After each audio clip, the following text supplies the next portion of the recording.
Jadi Pak hati-hati Pak. Jadi sampai apa nono lulusan jadi ki dek Maroko hati-hati. Lulusan muni Mesir ki hati-hati Pak. Apa meneh Madinah utawa Mekah hati-hati. Jangan-jangan menggawa aliran Wahabi. Ya kaya aku Pak, padahal aku ora dek Mesir, ora dek Maroko, dek Jakarta, ini diteliti. Macam ngono apa? Bener ora pendapat ahli sunnah wal jamaah lah wong kene nang Jakarta iki melu kakangane tok asline mondoke nang kono. Wong kok pijar diteliti-teliti kok kuwi kurang kerjaan temen ya Allah ya Rabbi. Soal karena mau biasa kudu sabar. Nggih, wong bantu lan ora ono utawi setengah aladina betul kita bikin kang anut kiblat batin. Jadi ketetapan kiblat menghadap ke arah Ka'bah menjadi ketetapan yang abadi sampai hari kiamat. Seperti halnya ketetapan itu tidak akan berubah sampai hari kiamat, orang-orang ahlul kitab juga tidak akan pernah mengikuti kiblatnya Nabi Muhammad sampai hari kiamat. Karena apa? Mereka dari generasi ke generasi ditularkan penyakitnya oleh mbah-mbahnya untuk sentimen dengan Nabi Muhammad, sentimen dengan ajaran agama Islam. Sampai mereka takut Pak. Gila, terus ini apaan? Operane wong Yahudi madhepe ke Baitul Maqdis, wong Nasrani madhepe ndi? Pahami kan Baitul Maqdis, Pak? Asline wong Nasrani iki yo nek gawe apa-apa nggo gawe arah kiblat iki lho, Pak. Iku arah apa arane? Terbitnya matahari. Rong ngetan. Madhepe ngetan. Lah piye kok madhepe ngetan? Ceritane sakwise Nabi Isa dirafa maksudnya diangkat oleh Allah Subhanahu wa taala niku ana wong penggedine wong Nasrani niku cerita aku ki ngimbaki Nabi Isa niku pondok setiap pagi matahari terbit dan aku sampaikan salam cintaku kepada pengikut-pengikutku. Lah mangke madhep sering ngene Pak. Jadi ibadah berdasarkan impen. Klenek mboten niku, Bang. Klenek nek wong Islam genah ya wahyu. Prosesnya ada, asbab nuzulnya ada, orang berdasarkan mimpi, aku mimpi kok. Wong Nabi wudu apa wudu hanya sekedar cara gampangnya ulama. Ya ulama, biye ulama saiki padha bae Pak. Ana sing modele ulama-ulama bercampur klenek yang kadang-kadang disebut nang masyarakat ikon, yai campur dukun. Ya ono kuwi Pak, asalnya orang dicampuri karo dukun ora pati opayu sih Pak. Wong nyatane mulang kok iki orang sing opahi. Padahal nek dadi ustaz guru nang madrasah kan ono gajiane, ono tunjangane. Nek sing temenan mulang-mulang kok iki opahe dendi Pak. Nek ora krana arep-arep ganjarane Gusti. Lah nek campur dukun kan lumayan Pak. Nggih mboten. Aja ono sing model kok nek sing dukun bae. Maksud iki sing ahli hikmah bae. Wasane nek ora iki mangke campur Pak. Orang genahnya sih itu ngalor pengidul ra genah. Ya sing mulang-mulang urusane mulang mbak wis aja liya-liyane aja ngeramal-ngeramal iki engko bakal ya presidene ganti arane si fulan rambutnya putih kok ora usah ngeramal Pak ora ngono. Dah cilik-cilik Pak do milih pemimpin ketuane Pak ora. Sing penting aja do tukaran. Sing menang sapa bae berarti menang sekabehane karena Indonesia berarti urung lelep. Nek ora ono pemimpin 1 jam saja itu namanya chaos Pak. Ya orang bisa saling membunuh polisi orang ono komandane nggih. Komandane polisi, komandane tentara orang ono sing nduri meneh presidene. Kan sampe bolak-balik Pak. Bunuh-membunuh kan Pak. Enggak ada hukum maksudnya Pak. Nek ora ono pimpinan. Nggih. Wala ini tabata lan lamun manut sapa sira. Walain bener Pak terusannya walain tabata dan yanti lamun manut sapa sira Muhammad ahwa'uhum pira-pira kekarepane alladzina utul kitab alladzina yad'una allati tegese kekarepan yad'una kang ngajak sapa alladzina utul kitab ka ing sira ilaiha maring allati. Jadi nek kowe manut karo kesenangan-kesenangane ahli kitab, maksudnya kesenangan itu ajakan nafsu mereka. Nafsu kan orang mengarah kepada kebaikan sih Pak. Ya, Kalau kok Nabi Muhammad ki ngetutke apa sing dadi hawa nafsune alladzina utul kitab, awas mbak dimaja saking sakwise teko mimba dimaja akan saking sakwise perkara jaka kang wis teko apa maing sira minal ilmi saking ilmu wis tak wahyu wis tak pituduh sing bener kok malah manut karo pengajak-ngajak atau kesenangan nafsune alladzina utul kitab. Ya wis engko delokno jewer banget. Isine maja akan minal ilmi nyatane saking ilmu al wahyi tegese wahyu innaka sak temene sira Muhammad idan ing dalem nalikane nanti kuwi mau ittaba'ta ahwa'ahum idan ing dalem nalikane ittaba'ta ahwa'ahum ini tabak tabu lamun manut tegese lho Pak, lamun manut sapa sira ing alladzinatul kitab fardhon kelawan umpamane iki parilane ilu seandainya Pak, seandainya itu adalah sesuatu yang nggak mungkin terjadi itu loh Pak. Nabi Muhammad kok melu pengajake nafsune wong-wong ahlul kitab iki ana critane berapa? Wong Nabi iki diyakini sebagai yang maksum sih Pak. Ora bakal mbalel apa sing dadi perintah Gusti mesti dilakoni. Jadi Pak ngandhake kok iki Pak iki pahamane ayat kan. Aja meneh kowe wong-wong sing dudu nabi sing dudu rasul kae nabi, kae rasul. Nek orang manut karo aku Gusti Allah maksudnya manut karo wong-wong ahlul kitab bakal tak hukum. Itu berarti arahnya siapa Pak? Nabi apa saya? Nabi apa kita ini? Kita kan? Karena kemarin sudah sudah diterangkan sama Allah bahwa kalau ada perpindahan kiblat nanti akan ada banyak nyinyiran dari ahlul kitab. Lah boleh jadi wong-wong sing ilmune dangkal, imane urung kuat, krono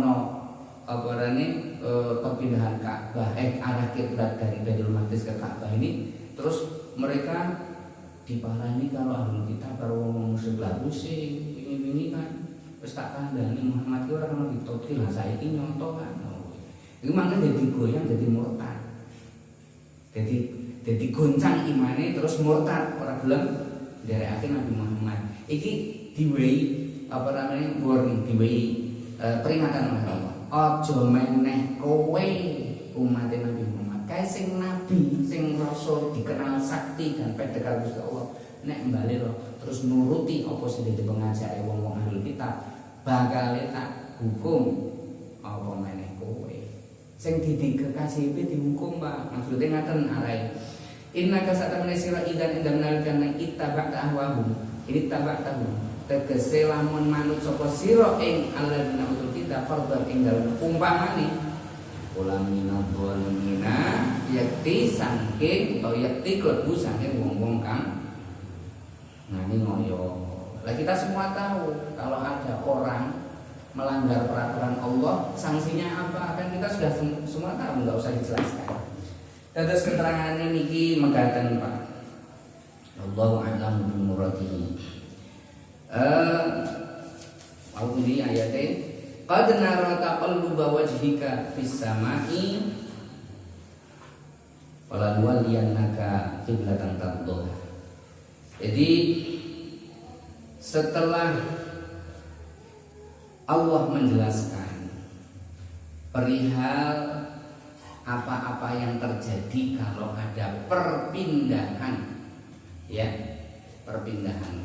kiblat.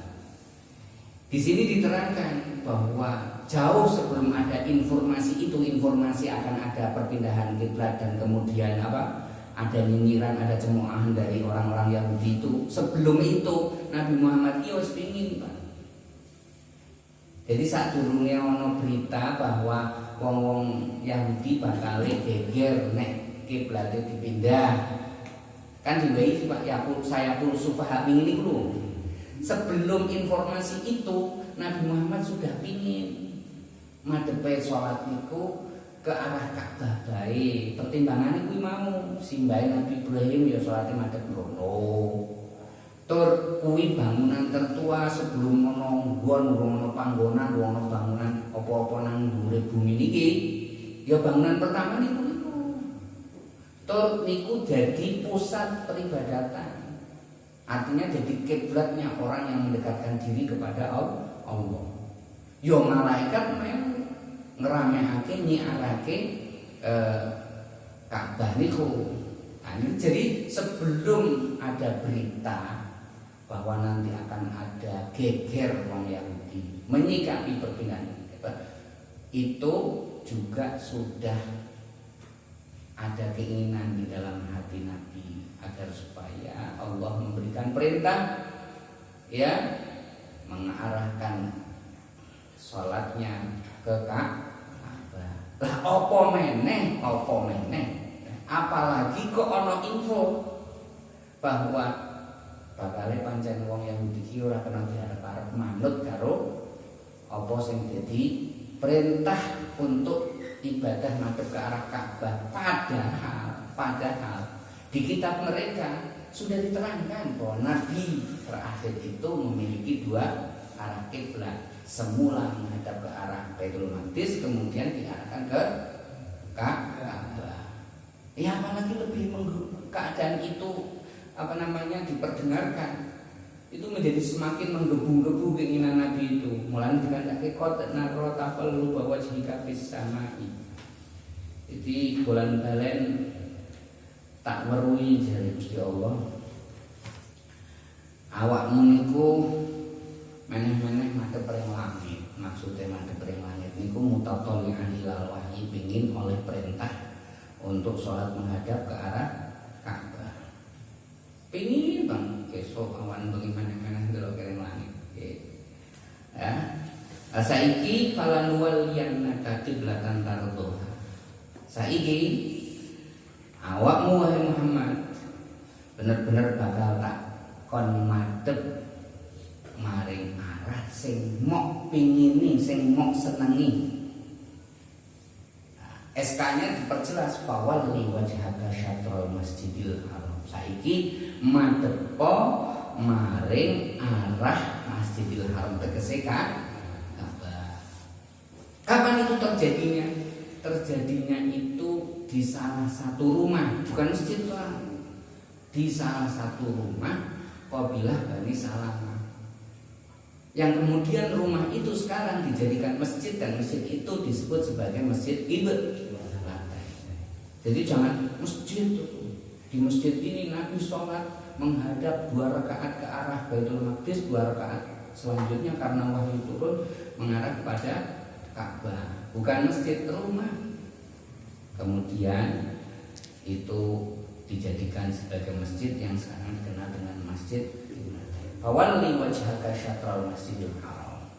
Jadi soal madhep ke arah kiblat bagi orang Islam itu jelas ya Pak ya. Bagi yang ada di lingkungan masjid madhepnya dengan Ainul Ka'bah, dengan bangunan Kudus niku.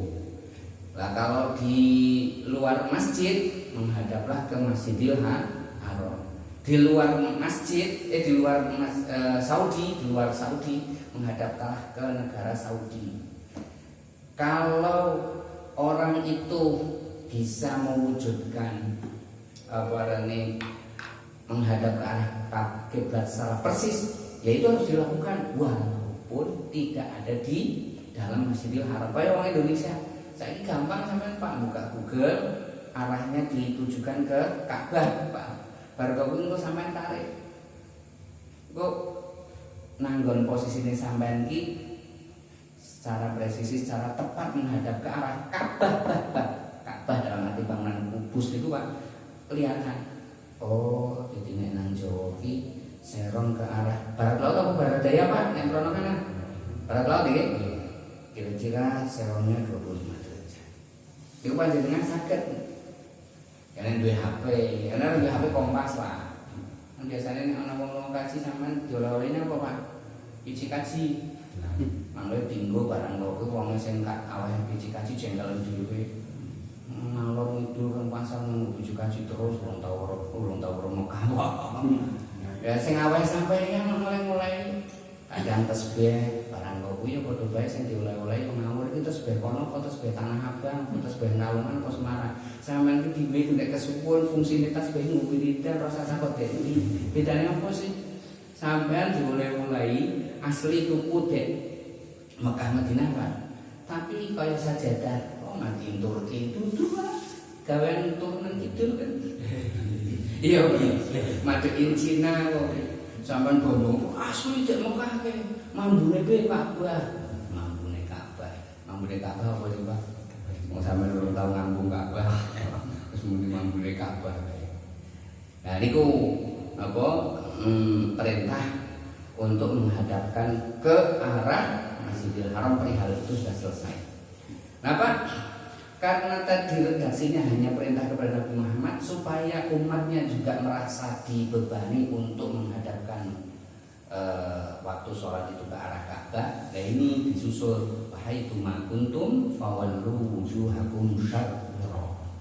Kowe kabeh sing dadi umat Nabi Muhammad, nggih, ya padha nalika arep sholat, nggih, madhep arah kiblat. Kiblate maksudnya niku Ka'bah. Wajah syatrul Masjidil Haram.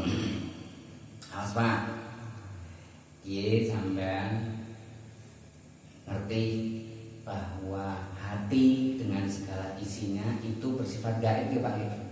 Gaib ini maksudnya rakyat toh, ya. Maka hati itu dihadapkan kepada yang gaib. Siapa yang maha gaib? Hati itu kan ada Pak, walaupun sampean ora iso nyekeli cek kok kan ora ono bentuk fisike. Pangeran ya ono, walaupun sampean tidak bisa menjangkau zatnya. Gaib ditemokke dengan gaib. Sing gaib hati didepke dengan gaib. Lah sing fisik, sing jasad wadah niki diarahkan ke yang bentuk fisik yaitu bangunan Ka'bah. Kalau sih Pak, fisiknya madhep ke Ka'bah, atine madhep karo Gusti. Saya katakan yang gaib hati itu gaib menghadap yang gaib. Kamu gaib itu ora katok kok iso ditepi iki bre. Sampeyan aja bahas kuwi Pak.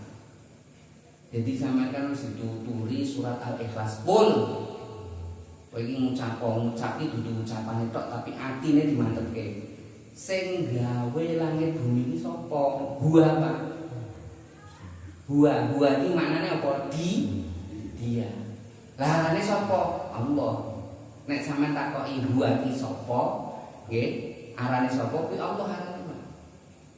Jadi sampean nek sembahyang ki aja aku nek sembahyang ya Allah Rabbi khusyuk lah. Khusyuk itu selalu ada di dalam hati dan pandangan saya tulisan Allah yang bercahaya. Sampean nanti musyrik. Madhepe ora karo Gusti Allah, karo tulisan sing dibayangkan seperti bercahaya. Huwa Pak, huwa itu dia. Lah dia itu seperti apa? Dia malah tidak terjangkau. Bahwa iman panjenengan karo pangeran itu cukup dengan menyadari bahwa sampeyan langit bumi iki sing gawe Gusti Allah. Lah Allah itu maha tidak terjangkau. Lam yakul lahu kufuwan ahad laisa kamitslihi syai'un. Jadi sampeyan ora usah bayang-bayangke. Nek apa sampean sembahyang Allahu Akbar, sampean sadari saja saya sedang menghadap kepada Allah. Sama seperti sampean sik sembahyang, terus ana CCTV iki didelokke karo tuan rumah. Aku sembahyang lagi kok diweruhi karo tuan rumah. Lah CCTV ini madhep rene aku sembahyang. Itu saja cukup, Pak. Jadi antak budallah ka annaka taro sembahyang tapi nang kono ki disemangati seolah-olah melihat Allah. Sampai melihat orang wong dia maha dekat terjangkau. Mulai kalimat la ilaha illallah di pelajaran pertama la ilaha illallah isi akeh ruwit-ruwite pokoke. Isi percaya karo sego merke marekake, isi percaya karo duit nyenengake. Nggih Pak nggih.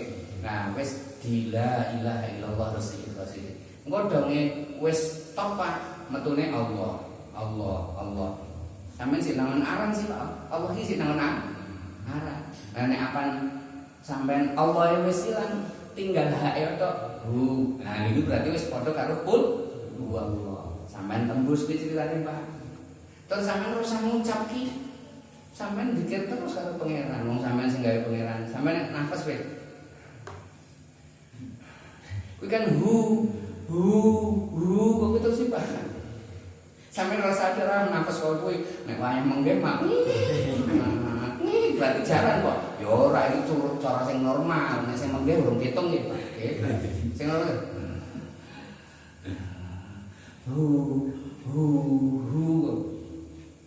Lane dikiri Pak. Nek wong sing dikiri diilmoni Pak.